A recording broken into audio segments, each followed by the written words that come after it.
നിങ്ങളുടെ ഫേവറേറ്റ് സീരിയലുകൾ ടിവിയിൽ വരുന്നതിന് മുൻപേ സൺ നെക്സ്റ്റ് ആപ്പിൽ കാണാം. ഇനി എല്ലാവർക്കും മുൻപേ കാണൂ. ഇപ്പോൾ തന്നെ സൺ നെക്സ്റ്റ് ആപ്പ് ഡൗൺലോഡ് ചെയ്ത് സബ്സ്ക്രൈബ് ചെയ്യൂ. നമ്മൾ എന്തിനാ ഇവിടെ വന്നത്?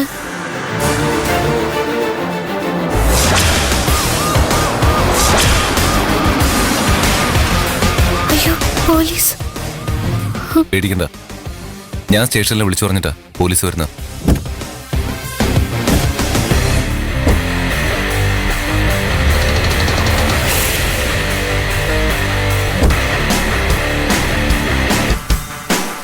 നിങ്ങളിൽ കൈലാഷ് ആരാ? ഞാനാ സർ. എന്നോട് തന്നെ ഇവിടെ വരാൻ പറഞ്ഞത്? ക്ഷേത്രത്തിലെ തിരുവാഭരണങ്ങൾ കാണാതെ പോയില്ലേ, അതിനെക്കുറിച്ച് സംസാരിക്കാൻ വേണ്ടിയാ. അതിനെക്കുറിച്ച് സംസാരിക്കാൻ നിങ്ങൾ പോലീസ് സ്റ്റേഷനിലേക്ക് വരണം. നിങ്ങൾ നിൽക്കുന്ന സ്ഥലത്തേക്ക് എന്നെ വിളിച്ചു വരുത്തുകയല്ല വേണ്ടത്. ഇങ്ങോട്ട് വരാൻ പറഞ്ഞതിന്റെ കാരണം ഇപ്പൊ മനസ്സിലായി. ഇവൾ നിരപരാധിയാണെന്ന് നിങ്ങൾക്ക് വരുത്തി തീർക്കണം. തിരുവാഭരണം കൊണ്ടുപോയത് വേറെ ഏതോ കള്ളന്മാരാണെന്ന് നിങ്ങൾക്ക് സ്ഥാപിക്കണം. ഞാനതിന് കൂട്ടു നിൽക്കണം. പോലീസ് സ്റ്റേഷനിൽ വെച്ചത് പറയാൻ കഴിയില്ലല്ലോ, അവിടെ വേറെയും പോലീസുകാരുണ്ടാവുമല്ലോ. അവരത് കേൾക്കാൻ പാടില്ല. കാശ് വാങ്ങി ക്രിമിനൽസിനെ വെളുപ്പിക്കുന്ന പോലീസ് ഓഫീസറെ നീ കണ്ടിട്ടുണ്ടാവും. പക്ഷെ എല്ലാവരും അങ്ങനെയാണെന്ന് കരുതരുത്. ഞാൻ അന്വേഷിക്കും. തിരുവാഭരണം കവർന്നത് ഇവളാണെന്ന് തെളിഞ്ഞാൽ അറസ്റ്റ് ചെയ്യുകയും ചെയ്യും. Sir, 1 minute.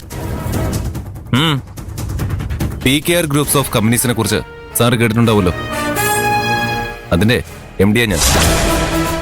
സാറിനേക്കാളും വലിയ ഓഫീസേഴ്സിനെ എനിക്ക് പരിചയക്കാരായി ഉണ്ടെന്നാ ഞാൻ പറഞ്ഞു വരുന്നത്. വഴിവിട്ട സഹായത്തിന് വേണ്ടിയായിരുന്നെങ്കിൽ പരിചയമില്ലാത്തൊരു പോലീസ് ഓഫീസറിനെ ഞാൻ അപ്രോച്ച് ചെയ്യില്ലായിരുന്നു. പിന്നെ എന്നോടെന്തിനാ ഇവിടെ വരാൻ പറഞ്ഞത്? തിരുവാഭരണം മോഷ്ടിച്ചത് ഒരു കള്ളൻ തന്നെയാ. പാർവതി അയാളെ കണ്ടിട്ടുമുണ്ട്. പാർവതി, സാറിനൊന്ന് എക്സ്പ്ലെയിൻ ചെയ്ത് കൊടുക്ക. എന്റെ ചേട്ടനെ അന്വേഷിച്ച് തന്നെയാ ഞാൻ ആ ഭാഗത്തേക്ക് പോയത്. ചേട്ടനെ അവിടെ എവിടെയും കാണാതെ ഞാൻ നിരാശയോടെ തിരിച്ചു വരുമ്പോ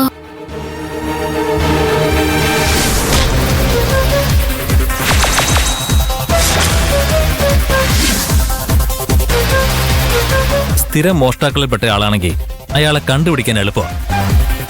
അയാളുടെ എന്തെങ്കിലും അടയാളം ശ്രദ്ധയിൽപ്പെട്ടായിരുന്നു? ആ, കയ്യില് ഇവിടെ ഒരു ചിത്രം വരച്ചു വെച്ചിട്ടുണ്ട്. ചിത്രോ? ടാറ്റുവാ പാറു ഉദ്ദേശിച്ചത്. ഓ, എന്ത് ടാറ്റുവാ? പാമ്പിന്റെ ചിത്രം. ശരീരം മുഴുവൻ എണ്ണ തേച്ചിട്ടുണ്ടായിരുന്നു.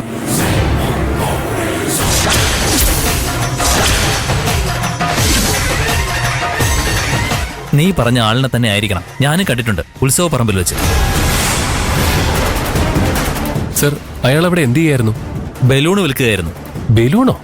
ആ, എന്നെ കണ്ടപ്പോ അവന്റെ മുഖത്തൊരു പതർച്ചയുണ്ടായിരുന്നു. സാർ അയാളെ ചോദ്യം ചെയ്തായിരുന്നോ? പേരുനാളുമൊക്കെ ചോദിച്ചിരുന്നു. അതിനൊക്കെ അവൻ മറുപടിയും തന്നിരുന്നു. രുദ്രപ്രതാപൻ അവനോട് സംസാരിക്കുന്നത് കണ്ടതുകൊണ്ട് കൂടുതലൊന്നും ഞാൻ ചോദിച്ചില്ല. രുദ്രപ്രതാപൻ അവനോട് സംസാരിച്ചിരുന്നോ? ഞാൻ കാണുമ്പോ അവര് സംസാരിച്ചോണ്ട് നിൽക്കായിരുന്നു. സർ, രുദ്രപ്രതാപന്റെ പരിചയക്കാരനാണോ അയാള്? ഏയ് അല്ല. അയാളെ കണ്ടപ്പോ എന്നെ പോലെ രുദ്രപ്രതാപന് സംശയം തോന്നിയത്രേ. അതുകൊണ്ട് അയാളെ ചോദ്യം ചെയ്യായിരുന്നാ രുദ്രപ്രതാപൻ എന്നോട് പറഞ്ഞത്. അവനതിന് അധികാരമുണ്ടല്ലോ. പഞ്ചായത്ത് പ്രസിഡന്റ് അല്ലേ. ഉത്സവം നടത്തിപ്പിന്റെ മേൽനോട്ടം ഉണ്ടല്ലോ. നീ സംശയിച്ചത് ശരിയാണെന്നാ എനിക്കും തോന്നുന്നത്. തിരുവാഭരണം മോഷ്ടിച്ചത് അയാൾ തന്നെയായിരിക്കും. നിങ്ങളൊരു കാര്യം ചെയ്യും, ഇവളെയും കൂട്ടി സ്റ്റേഷനിൽ വന്നൊരു പരാതി എഴുതിത്താ. ബാക്കി കാര്യങ്ങള് ഞാൻ നോക്കിക്കോളാം. 24 മണിക്കൂറാ ഞങ്ങളുടെ മുന്നിലുള്ളത്. അതിനുള്ളില് തിരുവാഭരണം കണ്ടെത്തി കൊടുത്തില്ലെങ്കിൽ സാറിന് സത്യം അറിയാവുന്നതുകൊണ്ട് സാർ എന്നെ പിടിച്ചുകൊണ്ട് പോയില്ലായിരിക്കാം. പക്ഷെ നാട്ടുകാരുടെ മുന്നിൽ ഞാനും അച്ഛനും കള്ളന്മാരാവില്ലേ?